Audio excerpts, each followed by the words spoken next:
So, I finally played Mario Kart Super Circuit. Despite my lifelong love for Nintendo, I surprisingly never owned a Game Boy Advance. Now that these games are popping up on Switch Online, I'm determined to play as many of them as I can and report back on whether I missed out. My goal is to evaluate which of these games are still worth playing in 2023 and retrospectively how impressive they were for the time. In my previous video about Metroid Fusion, that answer was clear. That game was amazing, and I was definitely missing out all this time. But what about Super Circuit? Does the first handheld Mario Kart deliver an exciting race to the finish, or is there just not enough gas left in the tank after 22 years? A few things immediately stood out to me when I turned the ignition and started the game engine. By far, the most interesting elements relate to the visuals, but I'm racing ahead of myself here. Let's make a pit stop and talk about some of the nuts and bolts. You begin the game with 16 tracks across 4 cups, and you can unlock 4 more in a special cup. 20 new tracks total is a decent selection for an old handheld game. Unfortunately, there are only 8 playable characters, which does feel like a missed opportunity, and there's only a small set of standard Mario Kart items without any real surprises. Super Circuit also includes the full set of Super Mario Kart tracks as well, if you jump through some hoops to unlock them. This rounds out the selection to 40 tracks, which isn't bad at all for Game Boy Advance.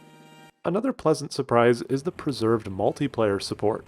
The original game actually did support local multiplayer through the GBA link cable.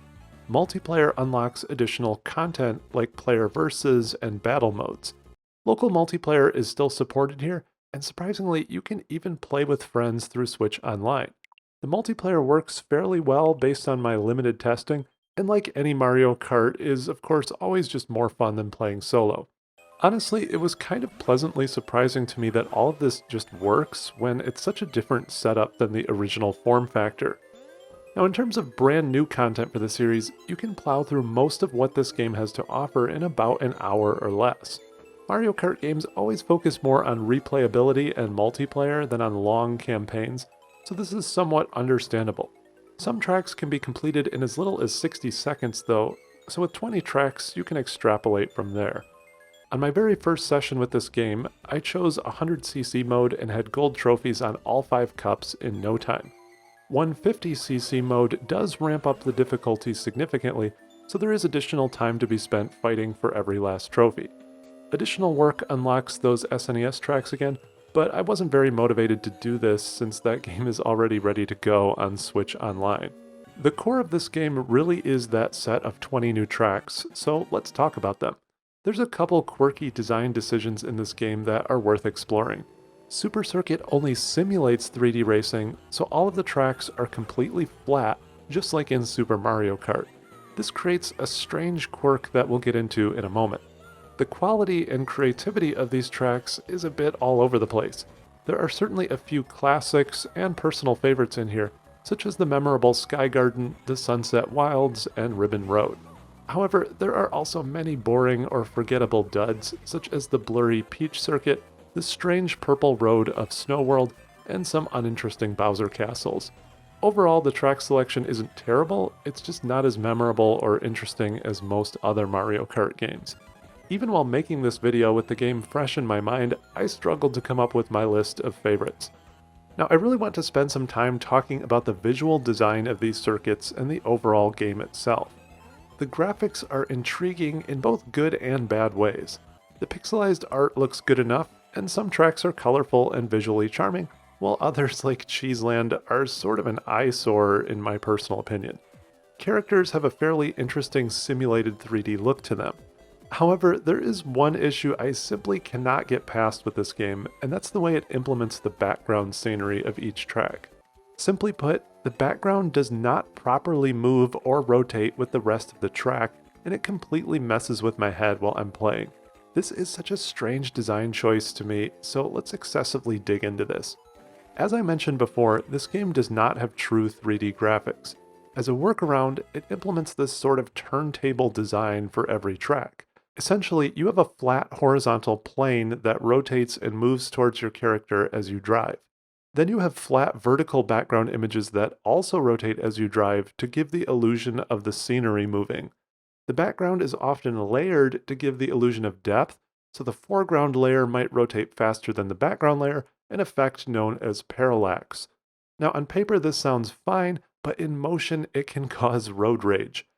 The movement of the background is not accurate to the movement of the player, and sometimes the different background layers aren't even accurate relative to one another.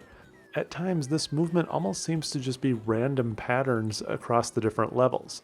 Once I noticed this, it was honestly all I could think about while I was playing.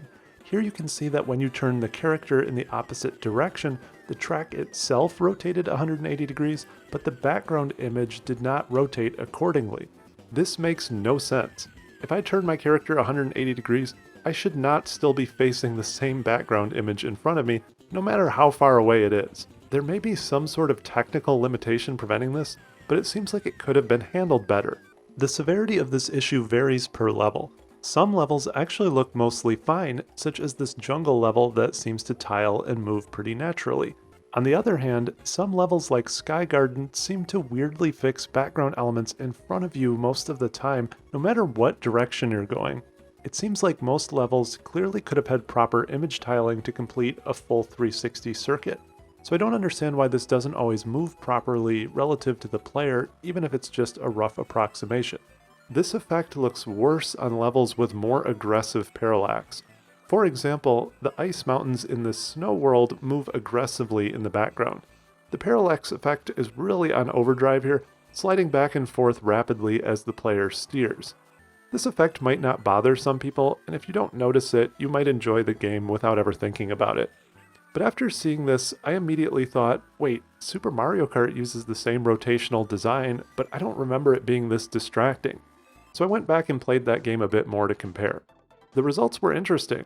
Super Mario Kart obviously does use the rotating background setup, but it's much more subtle and generally behaves more naturally. The rotation isn't always a one-to-one with the player movement, but it's usually closer and has a softer, less intrusive feel to it. In this case, the background movement probably benefits from the simpler visuals.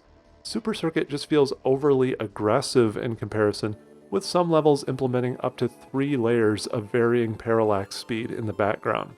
I became curious and wanted to explore how other 2D racers handled this, since I had never consciously thought about it before, so I booted up F-Zero for the SNES. In my opinion, F-Zero actually has a superior scenery implementation to either Mario Kart game.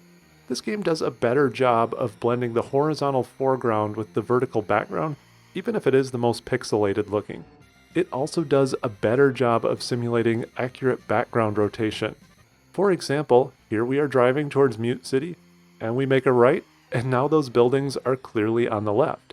Here we are approaching elements in the background again, and then when we turn, that scenery moves appropriately.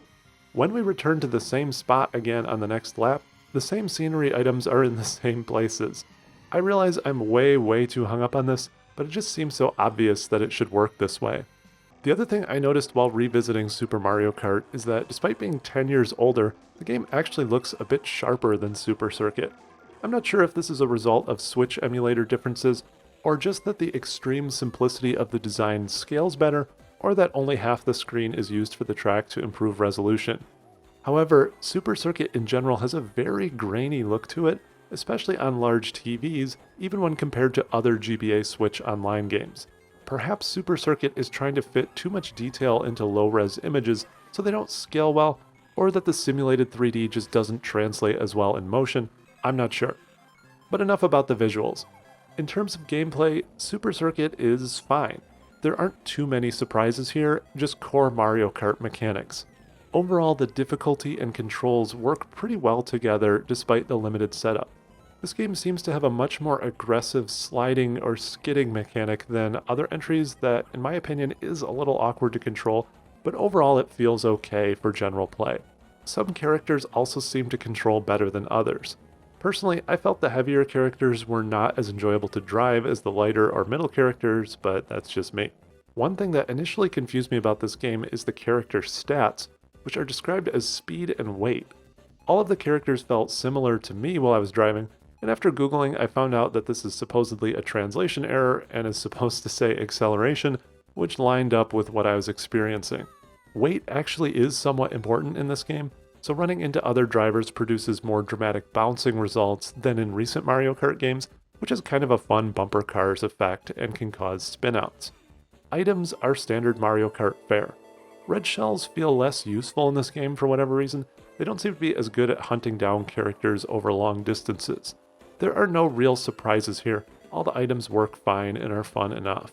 For the most part, the game isn't too bad with the notorious Mario Kart rubber band AI, at least not that I noticed in my first few hours of play. The music here works well enough, even if it's not very memorable. I can remember every single song in Super Mario Kart and a few from other games in the series, but I can't really recall any of them here off the top of my head. So at the end of the day, and for me personally, Super Circuit felt more like an interesting joyride down a historical road than an exciting race to the finish line. Parts of my retrospective here might sound a bit harsh, but I want to reassure you that Super Circuit is certainly still competent Mario Kart in handheld form. If the background movement doesn't bother you, it's even better. For a first attempt at handheld Mario Kart on a 2D system, it delivers just fine.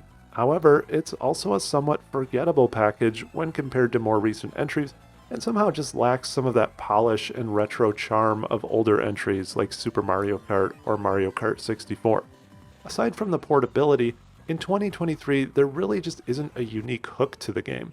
If you do have a lot of spare time, it's probably worth booting up just to see some new tracks and get a feel for the game, but I doubt newcomers will be engaged enough to spend significant time with it when compared against modern options. I do wonder if I might feel differently had I originally played this 22 years ago. I just don't think I would ever pick up and play this game purely for fun like I occasionally might with older Mario Kart games or other GBA games like Metroid Fusion. There are multiple other Mario Kart games available on Switch, and I think all of them are debatably more enjoyable than Super Circuit, even ones that are older. So 22 years later, this game still functionally allows you to drive around Mario Kart circuits, but they don't necessarily feel as super as I had hoped. Thanks for watching. I'm going to hit the brakes for now, and please hit subscribe if you'd like to see more content like this.